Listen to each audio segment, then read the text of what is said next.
건강하시고 새해 복 많이 받으십시오. 성경 봉독, 오늘은 이사야 26장 1절부터 7절까지 봉독해 드리겠습니다. 995쪽입니다. 봉독하겠습니다. 그날의 유다 땅에서 이 노래를 부르리라. 우리에게 견고한 성읍이 있으며 여호와께서 구원을 성벽과 외벽으로 삼으시리로다. 너희는 문들을 열고 신의를 지키는 의로운 나라가 들어오게 할지어다. 주께서 심지가 견고한 자를 평강하고 평강하도록 지키시리니 이는 그가 주를 신뢰함이이다. 너희는 여호와를 영원히 신뢰하라. 주 여호와는 영원한 반석이심이로다. 높은 데에 거주하는 자를 낮추시며 솟은 성을 헐어 땅에 엎으시되 진토에 미치게 하셨도다. 발이 그것을 밟으리니 곧 빈궁한 자의 발과 곰핍한 자의 걸음이리로다. 의인의 길은 정직함이요 정직하신 주께서 의인의 척정을 평탄하게 하시도다. 아멘. 고맙습니다.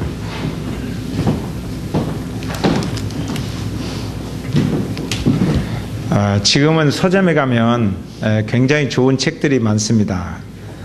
제가 어렸을 때는 돈도 좀 적고 그리고 책을 쉽게 구할 수가 없었습니다. 그래서 형들이 읽는 책을 형들이 읽으면 그 책을 갖다가 다시 읽고 그랬는데 저희 형이 러시아 고전을 참 좋아했습니다.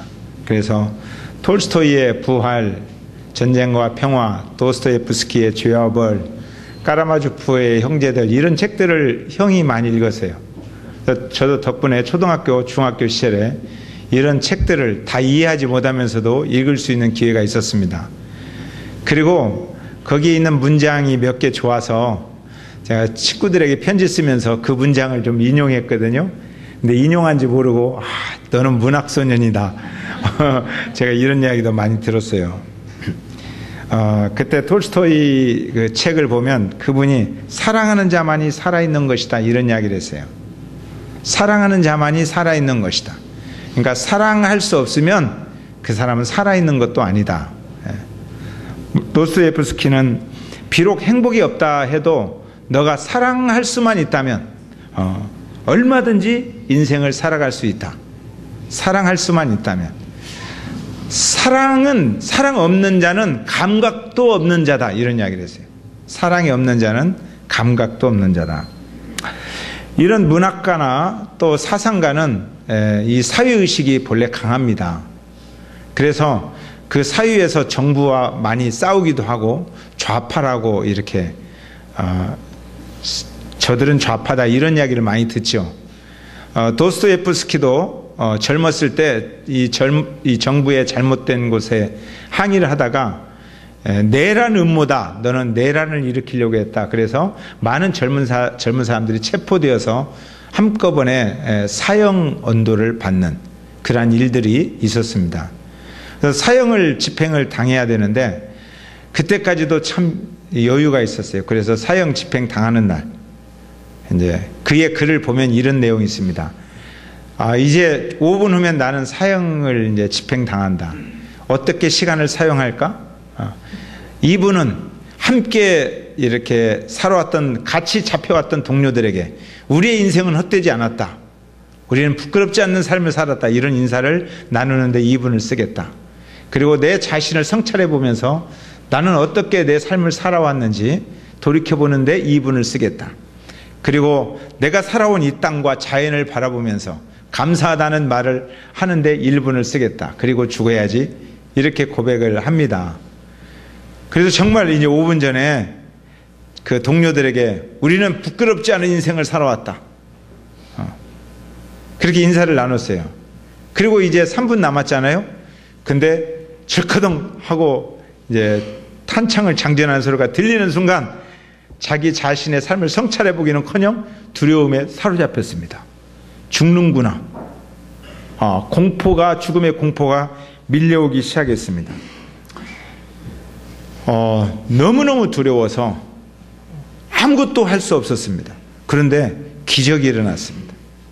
정부에서 황제 그런 직사를 받은 사람이 와서 이 정치 이번에 내란 음모로 사형 언도를 받은 모든 사람들을 감형을 시켜줘서 징역형으로 죽이지 말고 시베리아 그 유배를 처한다는 그러한 특사령이 내렸어요.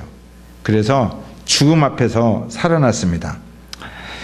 이분이 시베리아 유배 생활을 하면서 사형 순간에 그 사형 5분 전에 느꼈던 그 마음을 평생토록 잊지 않고 살았습니다. 그는 평생을 살면서 가난하게 살았지만 그러나 인생에 대한 깊은 통찰을 했고 죄와 벌, 까라마조프의 형제들 이런 정말 불후의 명작, 러시아의 놀라운 문학을 이렇게 그러한 것들을 남길 수가 있었습니다. 이제 물어봅시다. 여러분의 인생이 얼마나 남은 것 같습니까? 얼마나 남으셨나요? 그런 거 남은 거 계산하려면 속상하죠. 시간은 우리의 것이라고 생각이 되어지는데 그러나 사실은 우리의 것이 아닙니다. 특별히 마지막을 사는 사람이라면 오늘 하루가 얼마나 귀한 것인가, 내일이라는 시간이 얼마나 소중한 것인가, 이거야말로 천만금을 주어도 살 수 없는 하나님의 선물이구나, 이런 것을 느끼게 될 것입니다. 시간을 여러분들이 소중하게 여겼으면 좋겠습니다. 아멘. 이 시간을 낭비하지 않았으면 좋겠습니다. 분노하는 일에 낭비하고, 미워하는 일에 낭비하고, 남을 헐뜯고 욕하는 일에 낭비하고, 이렇게 게으름으로 낭비하고 시간을 낭비하는 일이 없었으면 좋겠습니다. 누군가 그런 이야기 합니다. 사랑하기에도 바쁜 시간이다. 우리 하나님께서는 이 시간을 창조하셨습니다. 창세기 보면 태초에, 그러면 그 전에는 시간의 개념이 없어요. 시간과 공간의 개념이 없어요, 하나님에게는. 그런데 하나님께서 우리를 이 땅에 두기 위해서 시간과 공간을 창조하셨습니다. 시간을 창조하시고 그 시간 안에 서로 사랑할 수 있는 사람들을 창조하셨습니다. 여러분들이 사랑해야 할 사람이 누굴까요? 이 시간 안에서 사랑해야 할 사람. 남편, 아내, 부모님, 자녀들, 교회, 잃어버린 영혼들. 이 사람들을 사랑해야 되잖아요. 이 사람들을 사랑하는 일에 실패하고 시간을 낭비하는 그런 일이 없으면 좋겠다, 이 말입니다. 하나님께서 맨 처음에 누구를 창조하셨어요? 아담을 창조하셨습니다. 이 세상의 아름다운 모든 것을 창조하시면서 이 창조된 생물을 아담 앞에 이끌고 오셨어요. 그리고 아담에게 네가 이름 지어라. 앞으로 너랑 같이 살 모든 거니까 나는 아니고 너다. 너 이 모든 것 너 다 가져라. 내가 이 모든 것을 지은 것은 오직 너를 위해서 지은 것이다. 그러니까 너가 지금부터 이름을 다 지어라. 그리고 오니까 덩치가 크고 코가 이렇게 생겼어요. 너 코끼리. 그래서 코끼리라고 이름을 지었어요. 사자, 호랑이, 얼룩말, 임팔라, 사슴, 여기 이름 토끼, 이름을 짓는 거예요. 이름을 짓는데 처음에 이름을 지으면서 막 흥분하더니 이름을 계속 지어가면서 아담의 얼굴이 우울해지는 겁니다. 하나님께서 보니까. 그래서 하나님이 질문하죠. 아담아, 너 얼굴을 보니까 우울하구나. 너 외로움이 묻어나는구나. 왜 그래? 그랬더니 아담이 이야기합니다. 하나님, 저들을 보니까 다 짝이 있어요. 어쩜 그렇게 짝을 지어서 나오는데 너무너무 보기 좋아요. 그런데 나만 혼자입니다. 고독하고 외롭고 쓸쓸하고 마음 한구석이 텅 비어있는 것 같습니다. 혼자 계신 분들이 더 고독한 것입니다. 그래서 우리 주변에도 혼자 계신 분들에게 특별한 관심을 여러분들이 가졌으면 좋겠습니다. 아멘? 인사할 때도 혼자 계신 분들 더 찾아가서 꼭 안아주시고 그러는 거예요. 하나님께서 불꽃 같은 눈동자로 아담의 마음을 탁 깨뜨려 봤어요. 바로 발견했습니다. 독처하는 것이 좋지 못하구나. 혼자 사는 것이 안 좋은 거구나. 안 좋게 보이는 거구나. 라고 하나님께서 말씀하시고 아담아 좀 자라. 그 다음에 아담 속에서 하와를 끄집어냈습니다. 이 아담과 하와를 합해서 사실은 아담아 사람이라고 하는 거예요. 남자만은 사람이라고 안 하는 거예요. 남자와 여자가 합해져서 성경에서는 아담아 사람이 되는 거예요. 사람. 온전한 사람. 아담이 일어나서 보니까 자기하고 비슷한 사람이 있어요. 자기하고 형상이 같아요. 다른 것 모든 것을 바라봐도 그렇게 흥분된 적이 없었어요. 너무너무 아름답고 마음이 설레기 시작합니다. 점점 다가오는데 막 심장이 뛰는 거예요. 뭔 말을 해야겠는데 얼굴이 빨개지고 말이 막 버벅거려지는 거예요. 말을 못하겠어요. 너무너무 좋아서 무슨 말을 해야 될지 모르겠어요. 처음으로 느껴보는 감정이에요. 뭔가 주고 싶은데 다이아몬드는 준비 못했어요. 다이아몬드 결혼 반지는 준비 못했지만 그러나 막 뭔가 주고 싶은 마음으로 입술을 벌려서 말하는데 당신은 내 뼈 중에 뼈요 살 중에 살입니다. 사랑의 고백 중에 이보다 멋있는 사랑의 고백은 역사 이래에 없습니다. 내 뼈 중에 뼈요 살 중에 살입니다. 벅찬 감격으로 고백하면서 그 여인을 품에 안습니다. 이 모습을 지켜본 천사들이 같이 서로 이야기합니다. 와! 하나님께서 만드신 작품 중에 최고의 작품이다. 걸작품. 그것을 포이에마라고 하는 거예요. 걸작품. 하나님의 최고의 작품이다. 천사들이 부러워하는 거예요. 너무너무 부럽다. 천사도 흠모하는 거예요. 우리도 누리지 못하는 저 걸작품, 최고의 걸작품이구나. 여러분 이제 옆 사람 손잡고 하나님이 창조하신 최고의 걸작품입니다. 칭찬 좀 한번 해주세요.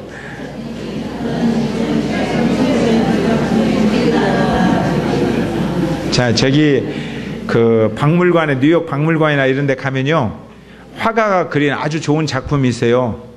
그거 보려면 공짜로 못 봐요. 돈 내야 돼요. 근데 하나님 만드신 걸작품 보면서도 돈도 안 내고, 여러분들 저 볼 때마다 앞으로 돈 내야 돼요. 최애의 그 걸작품, 아이고 입장료. 좀 그런 마음으로 서로를 존중해주고 귀하게 여겨줬으면 좋겠습니다. 공짜로 본다는 게 얼마나, 이 걸작품들을 공짜로 보고 살잖아요. 존중하고 사랑하고. 이 치밀어 오르는 벅찬 감격 있잖아요. 솟구치는 사랑의 감동, 막 가슴 떨리고 막 버벅거리는 이 감동은 하나님이 우리에게 주신 귀한 선물입니다.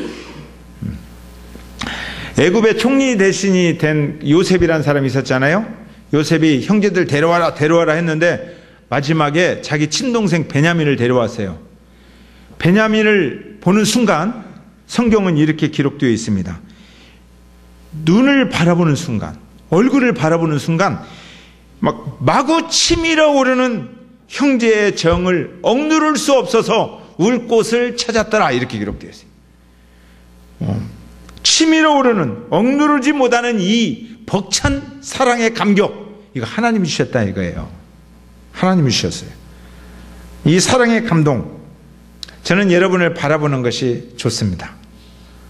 저도 여러분도 저 바라보면 좋았으면 좋겠어요.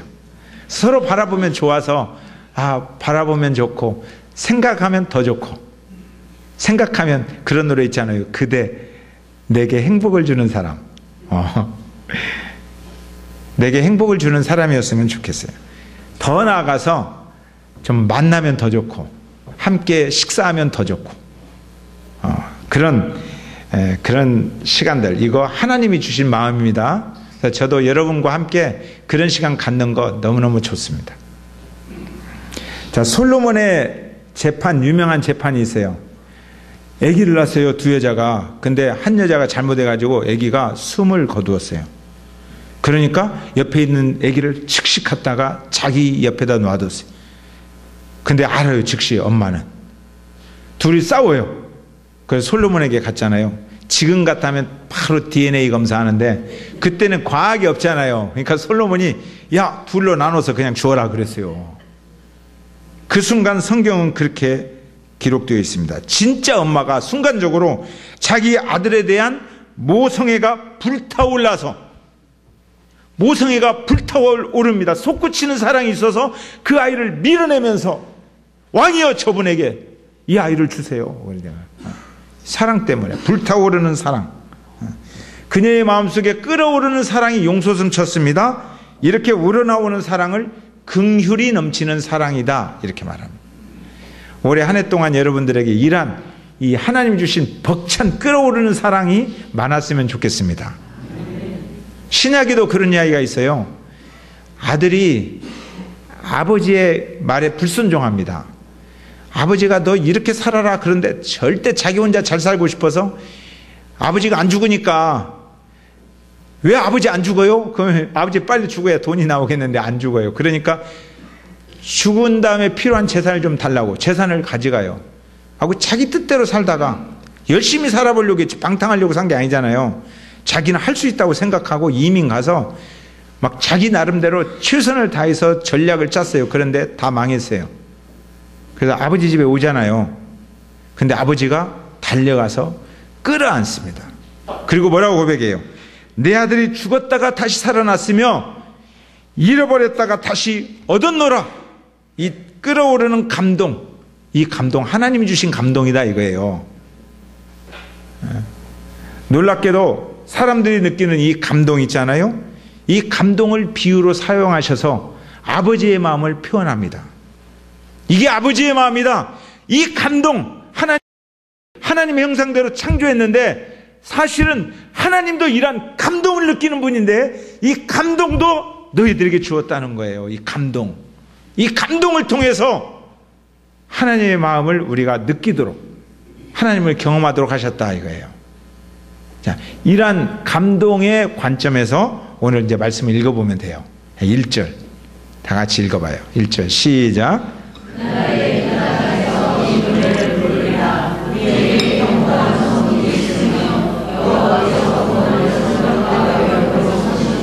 그날에, 그래서 그날에는 그 앞에 어떤 이야기를 이어받겠죠.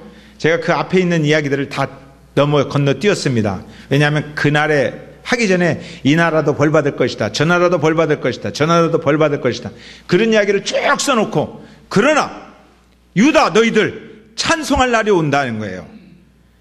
아버지가 너희를 찾는 날이 온다. 너희들이 아버지 앞에 돌아와서 아버지를 쳐다볼 때 하나님 우리 아버지가 잃었던 내 백성을 찾았노라. 여호와의 날에, 그날에, 아버지와 우리가 껴안는 그날에 유다 땅에서, 다른 땅이 아니에요. 다 포로로 잡혀갔잖아요. 근데 너희들이 돌아와서 이 땅에서 이 노래를 부르리라. 감동 있는 노래를 부르리라 이거예요. 그날에. 이것이 복음입니다. 하나님의 백성들이 새롭게 세워지는 하나님의 나라, 서로 손에 손을 잡고 감격하는 노래를 부르는 나라. 이 복음을 누가 시작하셨느냐? 하나님이 시작하셨다 이거예요. 복음을 우리가 시작한 게 아니라 하나님이 그 마음속에서부터 이 복음을 시작하셨다는 거예요. 그리고 예수 그리스도 오심으로 구체적으로 드러나셨고, 성령이 오셔서 주 예수 그리스도로 고백하는 사랑의 공동체, 주님의 몸이 만들어졌다 이거예요. 이것을 교회라고 부릅니다. 교회는 복음으로 세워진 하나님의 나라다. 건물이 아니라 바로 우리들은 하나님의 나라, 하나님의 백성이다 이거예요. 이게 교회예요. 이 교회에게 인생을 투자하는 겁니다. 이 건물에게 인생을 투자하는 게 아니에요. 어떤 분들은 이 건물에게 인생을 투자하다가 너무 지쳐서 죽어버린 사람이 있어요. 제일 불쌍한 사람. 누구에게 투자해야 돼요? 이 교회들에게 투자해야 된다는 거예요. 교회들. 생명이 있는 그 가슴에 하나님의 복음을 품고 있는 이 교회들을 우리가 서로 사랑하면서, 이 교회는 하나님이 시작하셨기 때문에 죄인과 세리와 예수님이 서로 어울려서 노래 부를 수 있는 나라예요. 감히 이루어질 수 없는 일들이 이루어지는 나라. 더러운 귀신 들린 사람들이, 정신 나간 사람들이, 온정신으로 살 수 없는 사람들이 하나님의 정신을 회복해서 함께 손에 손을 잡고 노래 부를 수 있는 나라. 이게 교회다는 거예요. 말 못하는 사람들이 입술이 터져서 사랑하는 형제, 사랑하는 자매 이렇게 부르면서 함께 노래 부르는, 벅찬 감격으로 서로를 끌어안는 나라. 이 나라, 그날에 우리는 노래를 부를 것이다. 하나님이 열어놓으신 나라, 거기에서 하나님이 우리를 만지시고, 하나님이 우리를 일으키시고, 하나님이 우리를 부르신 그 부르심의 감격 앞에 하나님이 우리를 부르셨습니다. 아멘. 보통 훌륭한 선생님 계시면 훌륭한 선생님 제자 되려면 어떻게 해야 돼요? 열심히 공부해야 되잖아요. 그리고 경쟁해야 되잖아요. 선생님이 부르는 게 아니라 누가 찾아가요? 학생이 서로 실력을 다 다져가지고 찾아가잖아요. 대학교 시험 볼 때도 그러잖아요. 박 터지라고 평생을 공부해서 막 경쟁해서 뚫고 가서 겨우 당신의 제자가 되려고 합니다. 받아주세요. 시끄럽다. 받아주세요 하면서 가는 거잖아요. 그런데 제자 될 마음도 없는 형편없는 우리를 위대하고 위대하신 하나님의 아들 예수 그리스도가 찾아오신 거예요. 선생님 중에 선생님이 찾아오셔서 제자가 뭔지도 모르는 나에게, 찾아오지 않았다면 평생 제자로 살 수 없는 형편없는 나에게 너 제자의 삶을 살아라 부르셨다 이거예요. 주님이 부르신 것은 벅찬 감동이라는 거예요. 우리가 예수 믿게 된 것은 벅찬 감동이라는 거예요. 주님이 그렇게 제자 삼으셨어요. 그 사람들이 함께 모여서 노래를 불러요. 주님을 사랑한다고. 사랑합니다 나의 예수님, 사랑합니다 아주 많이요, 사랑합니다 나의 예수님, 사랑합니다 그것뿐이에요. 주님 우리가 사랑한다고 고백하는 거예요. 이런 나라, 이 백성들을 이제 하나님께서 지켜주시는 거예요. 평강을 주시는 거예요. 3절 읽어보겠습니다. 3절. 자, 시작. 주께서 심지가 견고한 자를 평강하고 평강하도록 지키시리니 이는 그가 주를 신뢰합니다. 그 사랑하는 사람들, 그 공동체에 있는 사람들을 뭐라고 불러요? 심지가 견고한 자들이다 그래요. 심지가 견고하다. 여러분들은 심지가 견고하십니까? 어때요? 김은욱 집사님, 심지가 견고하십니까? 우리들은 보통 심지가 견고하다 하면 어떤 목표를 향해서 초지일관 달려갈 줄 아는 사람이다, 이런 생각을 가지고 있어요. 예를 들어보겠습니다. 주변 사람들이 이런 이야기를 하는 거예요. 저기 대통령님, 아마 이 4대강을 개발하려면 많은 문제들이 일어날지도 모릅니다. 그러니까 다방면의 지식을 가지고 있는 사람들, 환경 평가할 수 있는 사람들 다 불러서 많은 이야기를 들어보고 시행하면 어떨까요? 시끄럽다. 고! 시작해. 나는 가는 사람이야. 이거 이렇게 하면 아, 저분은 참 심지가 견고하다, 이렇게 생각할 수 있어요. 세월호로 인해서 자녀를 잃어버린 사람이 아파요. 마음이 아파. 그래서 뭔가 내가 너무나 아픕니다. 이 아픔을 좀 들어주세요. 그럴 때 대통령님 한번 찾아가서 이야기를 들어주시면 어떻겠습니까? 시끄러. 나는 한 번 안 간다고 했으면 안 가. 이 심지가 굉장히 견고한 것 같이 보여요. 근데 우리가 딱 들을 때 심지가 견고하다보다도 지독히도 고집이 세다, 이렇게 느낄 수 있어요. 고집이 세다, 그죠? 그러니까 고집이 센 것하고 심지가 견고한 것은 달라요. 예. 근데 고집 센 것을 심지가 견고하다 이렇게 생각하는 사람이 있어요. 성경은 오늘 심지가 견고하다 누구에게 말해요? 그날에 만난 사람들에게 이야기하는 거예요. 근데 그날에 만난 사람은 여러 번 자빠지고 넘어지고 깨지고 형편없고 환경에 요동치는 사람들이었어요. 약하고 힘들어요. 때때로 연약해서 울어요. 밤새도록 고민해요. 하소연도 잘해요. 거친 바람에 흔들리는 갈대처럼 흔들려요. 넘어져요. 그런데 한 가지는 분명해요. 끝까지 넘어지고 깨지면서도 주님의 이름을 불러요. 그래서 오늘 보니까 심지가 견고한 자를 평강하고 평강하도록 지키시려니 이는 이유예요. 그 이유. 그 이유는 그가 주를 신뢰함이다. 아하, 주님을 신뢰하는 사람을 심지가 견고하다고 하는구나. 고집이 세거나 의지가 있거나 성품이거나 기질이거나 이런 이야기가 아니라 우리들은 그러한 것들이 심지가 견고하다고 하는데 기질도 아니고 성품도 아니고 의지도 아니고 아무것도 아니고 오직 주를 신뢰하는 것, 이것을 심지가 견고하다고 하는구나. 이게 성경이에요. 2주 전에 은우가 누군지 아세요? 김은옥 집사님 손주예요. 은우가 저기 뒷뜰에 가서 난로가 있는데 뜨겁잖아요. 손으로 탁 난로를 만졌어요. 얼마나 쓰라리고 아프겠어요. 그런데 얼마나 다쳤는지를 다 몰라요. 이 물집도 안 생기니까 얘가 살짝 다쳤나 보다. 근데 막 우는 거예요. 평소에 할머니가 돈을 많이 주잖아요. 할머니 좋아하는 줄 알았는데 할머니가 아무리 달래도 소용없어요. 울어요. 제가 절친인 줄 알았는데 절친이 아니더라고요. 울어요. 계속. 오직 한 사람의 이름만 부르면서 울어요. 엄마. 오직 한 사람이에요. 힘들고 어려울 때 그가 약하고 약하잖아요. 넘어지고 깨졌잖아요. 그런데 오직 한 사람을 의지하는 거예요. 엄마. 엄마가 안아줄 때까지 우는 거예요. 제가 거기서 깨달았어요. 그래, 은우는 엄마를 의지하는, 엄마를 신뢰하는 심지가 견고하다. 어떠한 일이 있어도 엄마를 신뢰한다는 거예요. 이게 심지가 견고하다. 우리가 어떤 사람이든지 어떤 상황에 처했든지 얼마나 많이 넘어졌든지 상관없이 어떤 상황에서도 하나님을 신뢰하고 하나님의 이름을 부르는 사람, 그 사람이 심지가 견고한 사람입니다. 아멘. 심지가 견고하게 사십시다. 아멘. 창세기에 쌍둥이가 나와요. 에서와 야곱. 에서가 멋있어요? 야곱이 멋있어요? 에서가 남자답습니다. 에서가 묵직한 사람입니다. 건강합니다. 신체도 건강해요. 넉넉하고 마음도 쫌뽀 같지 않아요. 마음이 탁 터져 있어요.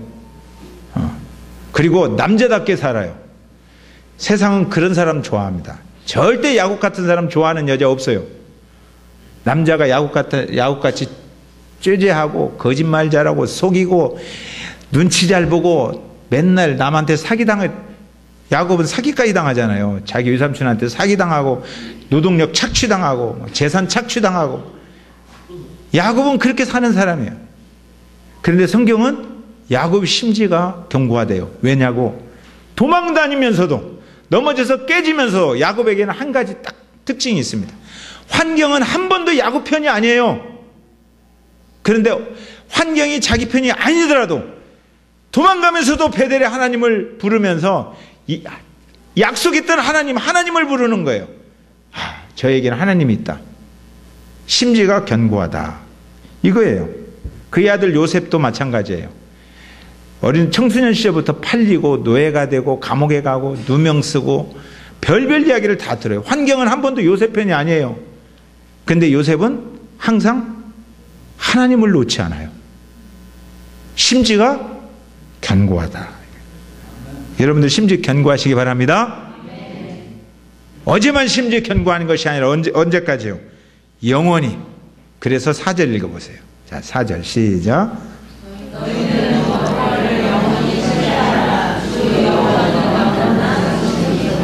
여호와를 신뢰하는데 어제만 신뢰하는 게 아닙니다. 2014년만 신뢰하는 게 아니에요. 2014년 신뢰했습니까? 그것으로 끝난 게 아니에요. 2015년도 오늘도 내일도 여전히 여호와를 신뢰하라 이거예요. 어떤 사람은 어제는 신뢰했는데 오늘은 신뢰 안 하는 사람이 있어요. 그러면서 신앙 이야기하려면 어제 이야기만 해요. 근데 신앙은 오늘 이야기예요. 오늘 이야기. 그리고 내일 이야기예요. 어제나 오늘이나 내일이나 영원토록 하나님을 신뢰하는 것. 그래야 하나님이 지켜주시는 거예요. 내가 여러 번 실패했든지 실패 안 했든지 상관없어요. 내가 얼마나 약한지 강한지 상관없어요. 환경이 그 사람을 얼마만큼 지지해 주든지 환경의 도움을 한 번도 못 받고 자라든지 상관없어요. 내게 주어진 시간 안에서 하나님을 신뢰하는 사람, 하나님이 옳다고 인정하는 사람, 이 사람이 심지가 견고한 사람입니다. 이 시간이라는 단어가 헬라어는 두 가지가 있어요. 하나는 크로노스라는 시간이 있고 하나는 카이로스라는 시간이 있어요. 크로노스라는 시간은 기계적인 시간입니다. 하루 24시간, 이게 크로노스예요. 1년 365일, 크로노스예요. 그리고 12달이 지나면 반드시 2016년이 와요. 크로노스예요. 그래서 우리는 이런 시간을 즐깁니다. 그래서 시작할 때마다 뭐라고 해요? 해피 뉴 이어, 새해 복 많이 받으세요. 그리고 절하고 축복해주고 덕담해주고, 그리고 돈 모아서 각종 영양제를 많이 사요. 이 크로노스의 시간을 연장하려고. 내가 오래 살아야 된다. 그래서 여기 시간에 집중하고 있어요. 많은 사람들이 집중합니다. 근데 성경에는 카이로스의 시간이 있어요. 이것은 하나님과 동행하는 시간이에요. 하나님의 약속을 믿으며 예수님의 말씀을 순종하고 경험하는 시간이에요. 예수님의 사랑이 내 속에서 은혜로 흐르는 시간입니다. 주님을 향한 심지가 견고하게 서 있는 시간이에요. 이 시간을 카이로스라고 하는 거예요. 여러분들은 얼마만큼 카이로스의 시간을 살고 있습니까? 크로노스의 시간 안에서 즐기기를 원하십니까? 아니면 카이로스 시간 안에서 즐기기를 원하십니까? 앞으로의 삶도 마찬가지죠. 우리가 앞으로 살아가면서 나는 크로노스를 연장하고 그 안에 돈을 거기다 투자하고 그 안에서 멋있는 아성을 만들어가고 그럽니까? 아니면 하나님과 동행하는 일에 시간을 투자하고 그 안에서 하나님을 경험하는 데 있어서 물질을 투자하고 그 안에서 인생의 행복을 찾으려고 하고, 어떤 시간을 여러분들이 살아가기를 원하십니까? 오늘 이제 주의 만찬을 하려고 해요. 주님께서 살을 떼어주시면서 내가 너를 내 몸이 찢기도록 사랑했다. 너도 이것을 먹으면서 누군가에게 네 몸이 찢기는 사랑을 나누어 주라. 기념하라는 거죠. 잔을 들고 이건 언약의 피다. 내가 너를 사랑하기 위해서 내 몸속에 있는 피 한 방울까지 쏟아내며 너를 사랑했다. 너도 내 몸속에 있는 피를 쏟아내며 형제들을 사랑해라. 조금만 건들면 피가 역류하면 분노로 사로잡히지 말고 너의 피가 쏟아지는 것을 참으며 서로 사랑해라. 이게 카이로스의 삶을 사는 사람들의 삶이에요. 카이로스의 시간 여행이 되시기를 바랍니다. 우리 찬송 317장 1절 2절 부르는 동안 주의 만찬 좀 준비해 주세요.